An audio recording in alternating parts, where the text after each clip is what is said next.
Halo semuanya, kita ketemu lagi di storytelling ya. Pada video kali ini kita akan membahas sebuah kecelakaan bis yang menewaskan seluruh penumpang yang ada di dalamnya. Jadi bagaimana kronologi dari kecelakaan tersebut? Inilah dia kisahnya.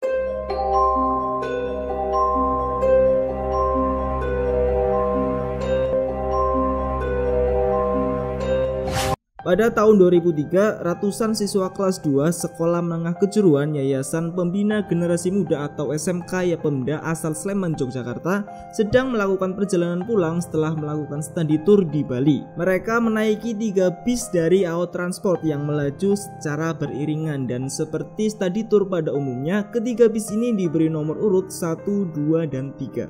Saat dalam perjalanan, bis ketiga berkali-kali apes, mulai dari kaca depan yang pecah, tersangkut kabel listrik, dan lain-lain. Sementara bis 1 dan 2 melaju tanpa ada kendala apapun, dan seringkali bis 1 dan 2 ini berhenti untuk menunggu bis ketiga yang mengalami masalah. Tetapi siapa yang menduga bahwa keceriaan di dalam bis saat perjalanan pulang akan berubah menjadi sebuah tragedi bagi seluruh penumpang. Tragedi ini berawal saat bis memasuki jalanan yang berkelok dan menanjak di kawasan Banyublukur, Situbondo, Jawa Timur. Saat itu truk kontainer tiba-tiba saja memotong jalur tanpa menghiraukan marka jalan, sementara dari arah berlawanan ketiga rombongan bis ini sedang menyalip kendaraan yang ada di depannya. Bis nomor 1 dan 2 berhasil menyalip dan masuk kembali ke jalur, sementara bis ketiga langsung tertabrak truk kontainer dari arah depan.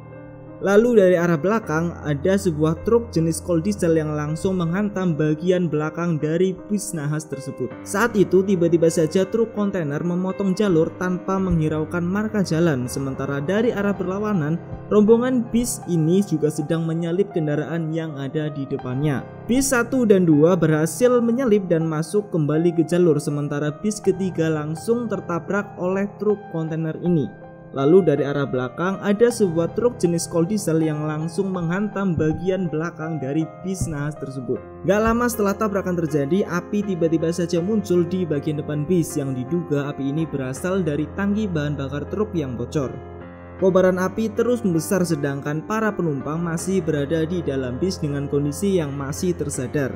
Mereka pun langsung panik dan berlarian ke arah belakang sambil meminta pertolongan. Mereka juga berusaha keluar melalui pintu belakang, tetapi pintu belakang tidak bisa terbuka karena sudah ringsek tertabrak oleh truk dari arah belakang tadi. Para siswa yang masih berada di dalam bis terus-menerus meminta pertolongan dengan kondisi mereka yang terus terdesak oleh api yang semakin mendekat dan membakar kursi serta barang-barang bawaan mereka satu persatu. Namun karena lokasi kejadian yang terbilang sepi, rumah warga yang paling dekat pun jaraknya sekitar 500 meter dari lokasi kejadian. Selain itu, belum ada alat pemecah kaca jendela sehingga mereka tidak bisa keluar melalui kaca jendela. Dan pada akhirnya para siswa, guru, dan pemandu wisata tewas secara mengenaskan. Mereka terpanggang hidup-hidup di dalam bis nahas tersebut. Jeritan mereka meredup dan terdiam satu persatu. Seluruh badan bis terbakar bersama para penumpang yang ada di dalamnya. Karena tangki bahan bakar truk yang bocor ditambah lagi barang-barang yang mudah terbakar di dalam bis, kebakaran pun sangat cepat dan juga hebat. Lokasi kejadian ini yang dekat dengan PLTU Paiton, dan sejak saat itu kejadian ini disebut juga dengan tragedi Paiton. Total korban meninggal berjumlah 54 orang termasuk 2 guru dan 1 pemandu wisata. Sementara korban luka hanya 1, yaitu Budi yang merupakan kernet bus dengan luka bakar yang cukup parah. Dia berhasil keluar dengan memecahkan kaca pintu depan sebelum api mulai menyebar. Sementara sopir bis yang bernama Arwan selamat setelah berhasil melompat dari bis sesaat setelah tabrakan terjadi. Evakuasi para korban berlangsung sangat dramatis. Para korban ini ditemukan berkumpul di bagian belakang, sementara sebagian lagi bertumpuk di depan pintu belakang yang seolah menggambarkan bagaimana usaha mereka untuk keluar dari dalam bis. Besarnya api yang membakar tubuh mereka membuat jenazah tidak bisa dikenali lagi, dan bahkan beberapa tubuh korban tidak lagi utuh karena sudah menjadi abu. Bercermin dari kejadian ini, pemerintah mewajibkan seluruh bis harus mempunyai jendela atau kaca darurat dan juga alat pemecah kaca di dalam bis. Hal ini demi meminimalisir atau mencegah kejadian tersebut tidak terulang kembali. Sementara itu, sopir truk bernama Kosin dan kernetnya bernama Imam Syafi'i, mereka berdua dijadikan tersangka karena kepada polisi, Kosin mengaku tertidur dan truk dikemudikan oleh Imam Syafi'i.